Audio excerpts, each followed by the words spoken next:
नमस्कार, आप देख रहे हैं एनएमएफ न्यूज। आपके साथ मैं हूं भुवन शर्मा। पहले जमीन कब्जाई, फिर पहचान चुराई, और यह मामला जब देवभूमि से सामने आया तो एक ऐसा खुलासा हो गया जिसने सभी की नींद उड़ा दी। खबर राजधानी देहरादून से सटे चकराता की है।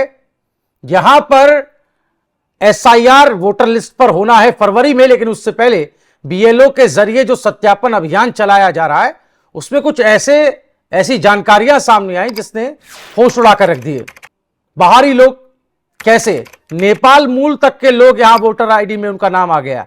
मुस्लिम वन गुर्जर कैसे, जिनका यहां के स्थायी निवासी होने से कोई ताल्लुक नहीं है, वो कैसे वोटर लिस्ट में अपनी जगह बना लेते हैं। एक दो केस नहीं है, हजारों की तादाद में ऐसे आंकड़े हैं। इसी पर बात करने के लिए हमारे साथ रुद्रसेना देवभूमि उत्तराखंड हिमाचल के संयोजक संस्थापक राकेश उत्तराखंडी जी जुड़ गए। बहुत बहुत स्वागत राकेश जी आपका एनएमएफ न्यूज पर। आपसे एक एक करके सारी जानकारी लेंगे क्योंकि आप उस रीजन से आते हैं, जौनसार, बाबर, चक्राता, जिसकी बात आज हम करने वाले हैं। लेकिन केंद्र में पूरा उत्तराखंड होगा क्योंकि उत्तराखंड में वेरिफिकेशन की ड्राइव धामी सरकार चला रही है, जिसको कुछ लोग कह रहे थे कि ये तो जो है वो अपना एजेंडा सेट करने के लिए किया जा रहा है, लेकिन जो हकीकत आ रही है वो बता रही है कि वक्त की कितनी बड़ी मांग थी ये वेरिफिकेशन ड्राइव। इस पर मैं आऊंगा इस सवाल पर, लेकिन उससे पहले कुछ जानकारी अपने दर्शकों के साथ शेयर कर लेते हैं, समझ लेते हैं ये मामला क्या है ग्राफिक्स के जरिए। क्या है मामला, ये देखिए। मामला उत्तराखंड एसआईआर से जुड़ा हुआ है।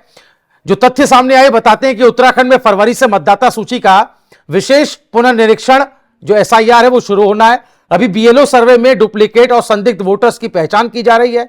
चकराता जनजाति आरक्षित विधानसभा सीट में ये चौंकाने वाले नाम सामने आए। अब चकराता सीट पर क्या खुलासा हुआ ये भी देखिए। पिछले कुछ सालों में मुस्लिम वन गुर्जरों के नाम वोटर लिस्ट में जुड़े। नेपाली मूल के लोगों के नाम भी बड़ी संख्या में दर्ज पाए गए। इसके अलावा स्थानीय जौनसारी जनजाति में इसे लेकर भारी आक्रोश है। नेपाली मूल के वोटर्स को लेकर जो सवाल है वो भी देख लीजिए। नेपाल के नागरिक भारत की वोटर लिस्ट में कैसे शामिल हुए? क्या ठेकेदारों ने आधार कार्ड बनाकर नाम जुड़वाए? पावर प्रोजेक्ट्स और जंगलात कार्यों के बहाने स्थायी निवास कैसे दिखाया गया? कार्की, जोशी, भट्ट, सामंत, देवपा जैसी जातीय समानता का दुरुपयोग है क्या ये? और किन किन गांवों में नेपाली मूल के नाम है, थोड़ा सा फटाफट आपको बता देते हैं। यहां पर नाम चात्रा का आ रहा है हनोल, कथियान, कोटी कनासर, मशक, चौसाल, बिरनाड, बास्तील, ओबरा शेर। और त्यूड़ी क्षेत्र की हम बात करें जो कि हिमाचल से सटता है, 1400 नेपाली श्रमिक लगभग यहां बताए जाते हैं जो यहां पर हैं। अब मुस्लिम वन गुर्जरों की भी बात कर लेते हैं, उसके बाद चर्चा में राकेश जी को शामिल करेंगे। मुस्लिम वन गुर्जरों को लेकर जो विवाद है वो भी जान लीजिए। त्यूड़ी क्षेत्र की जो वोटर लिस्ट है उसमें 2000 से ज्यादा मुस्लिम वन गुर्जरों के नाम है। खानाबदोश माने जाते हैं, स्थायी निवास पर सवाल है। सरकारी वन भूमि पर अवैध कब्जे के आरोप इन पर है। जनजातीय अधिकारों पर दावा करने का आरोप भी इन पर लगता है। राकेश जी, ये हमने एक खाका, एक तस्वीर रखी अपने दर्शकों के सामने। जो लोग उत्तराखंड को नहीं जानते या वहां की इस समस्या से अवगत नहीं है उनको यह बताना जरूरी था कितनी बड़ी ये समस्या है। और अब जब ये नाम आ गया है, आंकड़े आ गए हैं, तो इसको कैसे रेक्टिफाई किया जाए, इसका सोल्यूशन क्या है? सबसे पहले तो मैं एनएमएफ न्यूज का बहुत बहुत धन्यवाद करता हूं कि आपके माध्यम से हम अपनी बात को पूरी तरीके से रख पाते हैं। जो ये मामला है ये त्यूनी क्षेत्र के अगल बगल का क्षेत्र का मामला है जो कि त्यूनी तहसील में आता है। सबसे बड़ी प्रॉब्लम यह दो चीजों से है। जो नेपाली मूल के लोग हैं वो लोग नेपाल से आते हैं और बंगाल एक जगह पड़ती है उत्तरकाशी में। यहाँ पर लोगों के बड़े बड़े बगीचे हैं, सेब के बगीचे हैं। उन बगीचों में ये लोग काम करते हैं, उन बगीचों में देख रेख का काम करते हैं, दिहाड़ी मजदूरी का काम करते हैं।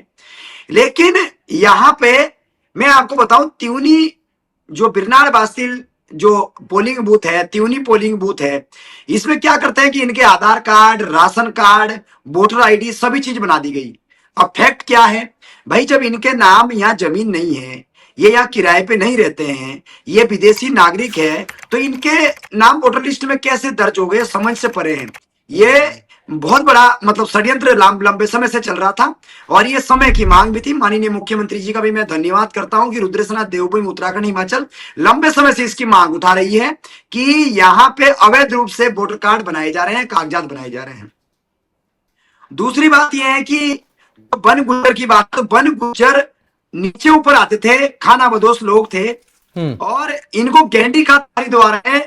कांग्रेस की हरीश रावत सरकार ने 1200 से अधिक परिवारों को 12,000 से अधिक बीघा जमीन मुफ्त में रेवड़ी की तरह दी गई। तो यहाँ पे उसके बाद हमारे क्षेत्र में इसका कोई मतलब नहीं बनता कि भाई उनको स्थापित किया तो हमारा क्या मतलब है। लेकिन षड्यंत्र के तहत इससे पहले 2006 से 7 से पहले इन्होंने हमारे जमीनों पे कब्जा किया। हमारे जमीनों पे कब्जा किया। 1967 में एसटी का दर्जा मिला। 1975 के करीब नीचे ऊपर आते थे। उन्होंने कहा बाबूजी हमें थोड़ी जगह दे दीजिए और हम जो है आपकी जमीन भी जोतेंगे, आपके मवेशी उसका ध्यान भी रखेंगे। और उस टाइम क्योंकि ऑनलाइन थी नहीं और चुपचाप से इन्होंने बंदोबस्त अधिनियम में के तहत फ्री में अपने पट्टे करा दिए, जबकि अनुसूचित जनजाति की जमीन किसी हिंदू चाहे प्लेन का मैदानी क्षेत्र का कोई भी व्यक्ति उसके नाम नहीं लग सकती। और इनके नाम फर्जी तरीके से 700 से अधिक बीघा जमीन नाम लग गई, जो आपने वीडियो भी देखी होगी मेरी फेसबुक पेज पे जी। तो बात यह है कि इनके नाम वोटर लिस्ट में जुड़ गए। मैंने लंबे समय से इस बात की मांग मैंने डीएम से भी उठाई थी, लेकिन मैं धन्यवाद करता हूं एसआईआर लागू हो गया और उस माध्यम से अब छंट नहीं हो रही है। चौंकाने वाले मामले है कि 1400 नहीं, इसकी संख्या कम से कम 4000 से 5000 है। यदि आप ढंग से पूरे चक्रता विधानसभा के अंदर जब आप वोटर लिस्ट की करोगे तो 5000 से अधिक लोग निकलेंगे। बिल्कुल। और जनजातीय आरक्षित क्षेत्र में जो ये बसावट हुई है या जो लोग नाम जुड़ा है, जिनका जो फायदा वहां ले रहे हैं, उस पर भी कुछ बड़े सवाल है। सवाल ये कि चकराता जनजातीय आरक्षित क्षेत्र है, बाहरी लोगों को बसना और जमीन खरीदना यहां प्रतिबंधित है। फिर बाहरी वोटर्स के नाम इस लिस्ट में कैसे आए? सवाल यह भी उठेगा, क्या यह संविधान और जनजातीय संरक्षण कानून का उल्लंघन है? जौनसार बावर जनजाति इन्हें घुसपैठिया मानती है, यह बात राकेश उत्तराखंडी भी कह चुके हैं। त्यूणी हिमाचल सीमा से सटा हुआ चूंकि संवेदनशील क्षेत्र है, जैसा कि राकेश जी ने कहा कि यह मामला त्यूणी और उसके इर्द गिर्द का है। राकेश जी, मैं एसआईआर आ गया, ट्रांसपेरेंसी आ रही है, पता चल रहा है कौन वहां का मूल निवासी है, कौन जनजाति है, कौन बाहरी है।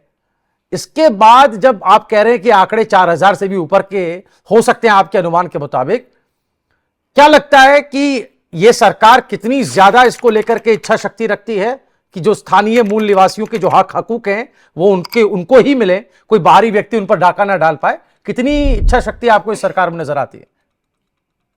देखिए, मैं तो धामी सरकार का धन्यवाद करता हूं। यदि कांग्रेस की सरकार होती तो इस पे कोई भी फाइल ना पलटी जाती, अदरवाइज और लोगों को बसाया जाता। मैं आपको फिर बता रहा हूं कि ये बहुत बड़ी बात है। मैं पुष्कर सिंह धामी जी ने जबरदस्त काम किया है। कई लोगों को इसमें मिर्ची लगेगी क्योंकि उनका वोट कट रहा है, लेकिन इसका ये वोट जड़ से समाप्त करेंगे। जौनसार बावर और ये उत्तराखंड, ये बाबा जी का लंगर नहीं है कि आओ और कोई भी यहाँ पे रहो। ये कोई ऐसा नहीं है कि यहाँ पे नियम कानून नहीं है यहाँ पे। इसलिए हम सरकार से भी कहना चाहते हैं कि जड़ से इसकी जांच की जाए और वोटर कार्ड ही नहीं, स्थायी निवास तक बना दिए, जाति प्रमाण पत्र तक बना दिए, आधार कार्ड तक बना दिए। मैं आपको एक मामला बता रहा हूं कुआसिक और कोटी कनासर का और कोटी कॉलोनी का।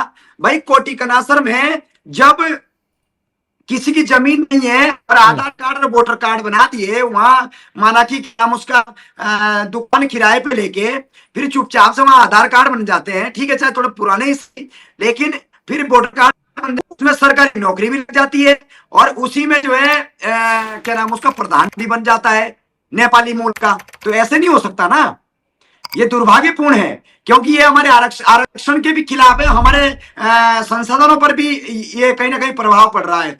एक व्यक्ति है जो वन विभाग में नौकरी कर रहा है, वो नेपाली मूल का व्यक्ति है। हमारे यहाँ ना तो उसका स्थायी निवास है, ना उसकी जमीन है, ना कुछ है। उसको जो है प्राइवेट तरीके से निविदा क्या नाम उसका प्राइवेट तरीके से लगाया, डेली बेस पे लगाया और आज वो फॉरेस्ट गार्ड हो गया। भाई कैसे हो गया? एक सीट तो जौनसार बावर की कम हो गई ना। उसी तरीके से राशन है, दुनिया भर का राशन जो राशन है वो पूरे क्षेत्र का, यदि आप राशन की बात करेंगे तो हजारों लोग इस तरीके से राशन ले रहे हैं जो कि यहाँ के मूल निवासी नहीं है, यहाँ के स्थायी निवासी नहीं है। उसके बाद भी हजारों लाखों टन राशन जो इनको दिया जा रहा है जबकि विदेशी नागरिक है।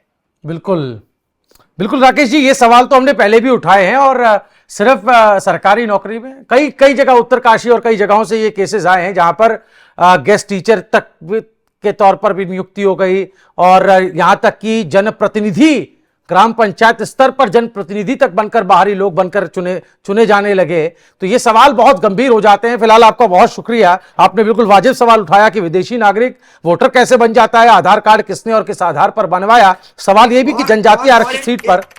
जी जी बोले।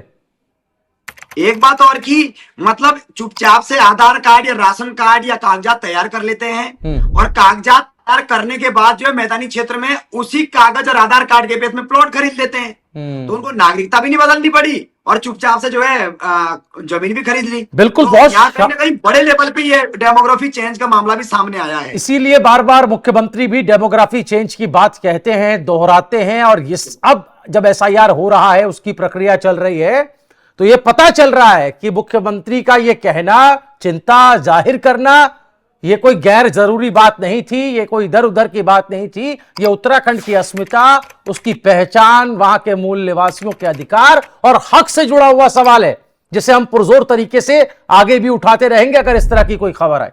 फिलहाल बहुत शुक्रिया राकेश जी आपका हमारे साथ जुड़ने के लिए। जनता के बीच इस मुद्दे को छोड़े चले जाते हैं। वीडियो को ज्यादा से ज्यादा शेयर कीजिएगा, अपनी राय बेबाक तरीके से कमेंट में बताइएगा। देश दुनिया की तमाम बड़ी खबरों के लिए देखते रहिए एनएमएफ न्यूज। नमस्कार।